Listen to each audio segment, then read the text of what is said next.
Assalamualaikum warahmatullahi wabarakatuh.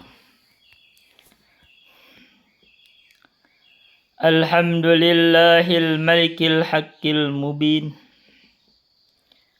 alladzi akmalad dina wa wadahat tariqal mustabin. Wa asyhadu an la ilaha illallah wahdahu la syarikalah syahadatan yarjul muwahhidu bihan najata yaumaddin. Wa asyhadu anna Muhammadan abduhu wa rasuluh sayyidul anbiya'i wal mursalin wa ala alihi wa sahbihi wa man tabi'ahum bi ihsanin ila yaumiddin. Hadirin rahimani wa rahimakumullah. Kita akan melanjutkan membahas rukun iman sebagaimana disebutkan di dalam hadis Jibril. Kita selalu ulang karena ini pokok pendalilan. Malaikat bertanya kepada Rasulullah, akhbirni anil iman. Kabarkan terhadap kami tentang iman. Qala, maka Rasulullah sallallahu alaihi wasallam bersabda, antu'mina billahi wa malaikatihi wa kutubihi wa rusulihi wal yaumil akhiri wa tu'mina bil qadari khairihi wa syarrihi. Engkau beriman kepada Allah, kepada malaikat-malaikat Allah, kepada kitab-kitab Allah, kepada rasul-rasul Allah, kepada hari akhir, dan engkau beriman kepada takdir baik atau buruknya. Maka iman ini, rukun iman ini adalah bahasan pokok dalam akidah kita, akidah Islam. Barang siapa gugur satu saja dari rukun iman ini, maka tidak sah imannya. Maka baginya pasti masuk neraka kekal selama-lamanya. Dan sebagaimana disinggung kemarin bahwa pembahasan iman di sisi Ahlus Sunnah adalah rukun iman ini yang dibahas. Bukan aqaidul iman 50 yang dibahas di kalangan ulama Asy'ariyah. Pembahasan aqaidul iman 50 itu pembahasan baru bid'ah di kalangan ahlul kalam terakhir, kalangan kaum mutakhirin dari Asy'ariyah al-Maturidiyah. Bersamaan dengan itu mereka mengatakan barang siapa yang tidak berpegang terhadap aqaidul iman yang 50 tidak sah imannya. Konsekuensinya, jika akidah aqaidul iman yang 50 itu tidak pernah diajarkan oleh Rasulullah, tidak pernah diajarkan oleh para sahabat, Rasulullah tidak mengetahuinya, Rasulullah tidak mengimaninya, Rasulullah tidak berpegang teguh terhadap aqaidul iman yang 50, konsekuensi ucapan tersebut Rasulullah kafir. Paham tidak? Tidak paham. Padahal itu konsekuensi besar. Ucapan mereka itu besar sehingga kita perlu luruskan. Mereka berkata barang siapa yang tidak berpegang teguh terhadap aqaidul iman yang 50 tidak sah imannya. Artinya kalau tidak sah artinya apa? Kafir. Konsekuensinya Rasulullah kafir, para sahabat kafir, para imam Islam kafir, dan itu jauh dari kebenaran. Yang benarnya ini, iman adalah rukun iman yang 6. Barang siapa tidak beriman dengan rukun iman, maka kafir siapapun dianya. Karena itu Rasulullah menjawab pertanyaan dari malaikat Jibril, apa itu iman? Maka dijawab dengan rukun iman. Dan rukun iman itu ada 6. Kita harus ulang-ulang dan harus paham. 1. Iman kepada Allah. 2. Iman kepada malaikat Allah. 3. Iman kepada kitab-kitab Allah. 4. Iman kepada Rasul-Rasul Allah. 5. Iman kepada hari akhir.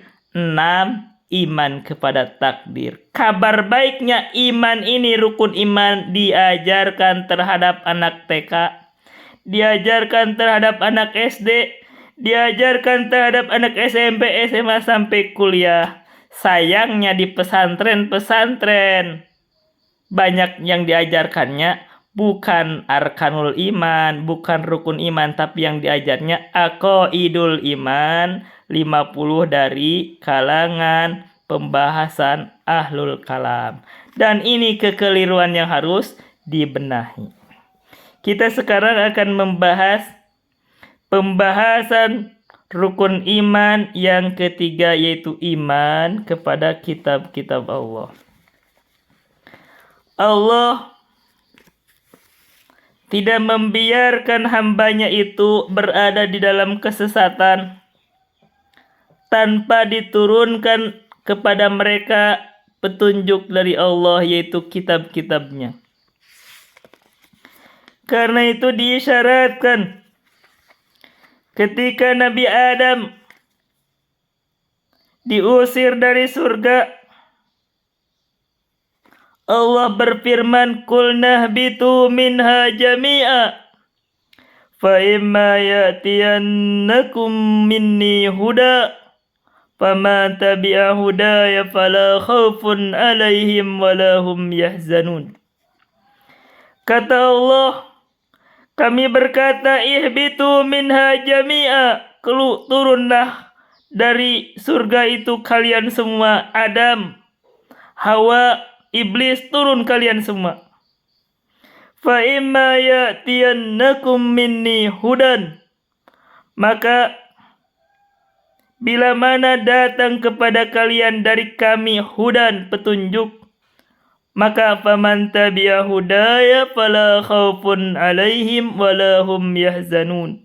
Maka barang siapa yang mengikuti petunjuk kami, fala khaufun 'alaihim, maka tidak ada rasa takut atas mereka, wala hum yahzanun, dan mereka tidak pula merasa sedih. Perhatikan ada hudan. Apa ini hudan? Maka hudan ini adalah kitabullah.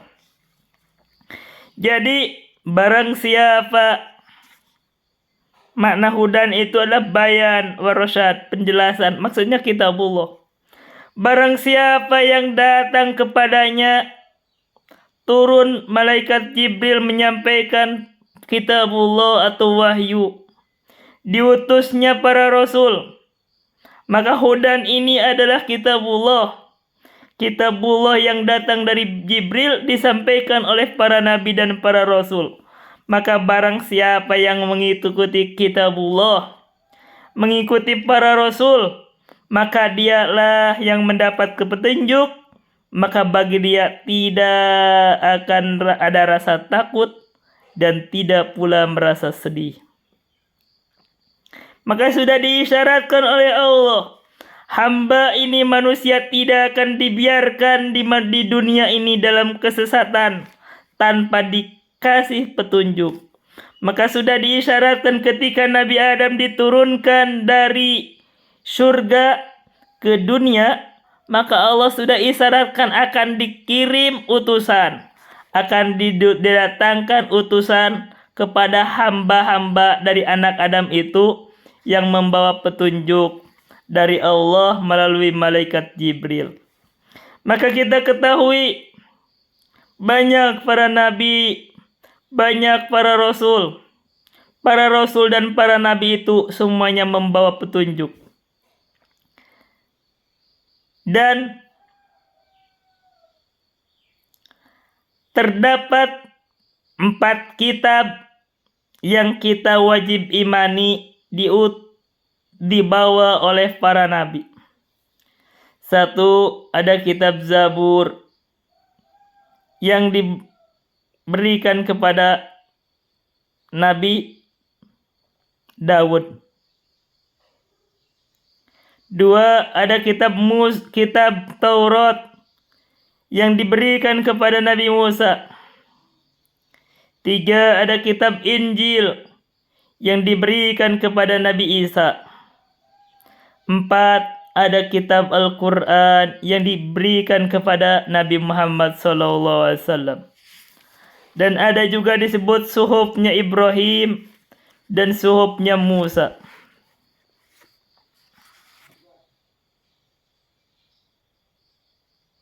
Intinya adalah Allah menurunkan Alkitab, Al-Quran, dan kitab-kitab yang lainnya. Kita wajib mengimani semuanya secara global. Dan terkhusus kepada kita, umat Islam itu, kita wajib mengimani Al-Quran. Allah berfirman, "Dzalikal kitabu la raiba fihi hudal lil muttaqin." Dzalikal kitab, inilah Alkitab Al-Quran, la raiba fihi, tidak ada keraguan di dalam Al-Quran. Hudan lil muttaqin, Al-Quran ini sebagai petunjuk orang-orang yang bertakwa. Karena Al-Quran ini sebagai petunjuk, maka harus dijadikan Al-Quran ini sebagai petunjuk. Inilah patokan kita beragama, Al-Quran. Dan sekaligus saya membantah lagi ilmu kalam. Karena menurut ilmu kalam, patokannya itu adalah hasil-hasil kesimpulan-kesimpulan kaidah-kaidah yang mereka bangun di atas akal mereka. Lalu Al-Quran mereka tundukkan di atas kaidah-kaidah yang mereka tetapkan dengan akalnya. Kalau begitu, Al-Quran bukan patokan, Al-Quran bukan petunjuk. Mereka mau menundukkan Al-Quran dengan akalnya, dan itu kesesatan dari ahlul kalam. Sementara kita diingatkan bahwa Al-Quran inilah petunjuk. Al-Quran inilah patokan kita dalam beragama. Dalil kita beragama ini Al-Quran. Justru akal kita yang harus kita tundukkan terhadap Al-Quran. Jangan sebaliknya.